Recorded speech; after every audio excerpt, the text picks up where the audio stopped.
জ্ঞান পাপী হওয়ার জন্য যে জ্ঞানটা লাগবে, এই উলামায়ে ক্রাইম যারা, এই জ্ঞানটুকু তাদের নাই।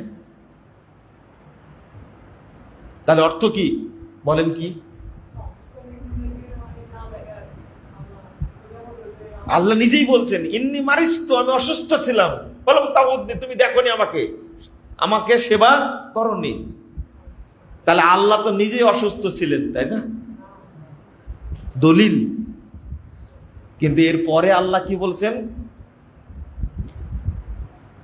আলাম তাআলাম আন্নালি আবদান, আমার অমুক বান্দা অসুস্থ ছিল, মারিদা, তুমি দেখতে যাওনি। দেখেন আল্লাহ নিজেই ব্যাখ্যা দিচ্ছেন। অর্থাৎ বান্দার পক্ষে আল্লাহ নিজে কি হচ্ছেন? বাদী হচ্ছেন। এই জন্য আল্লাহ বলছেন আমি কি ছিলাম? অসুস্থ ছিলাম। কথা বুঝেননি মনে হয়। পরে আল্লাহ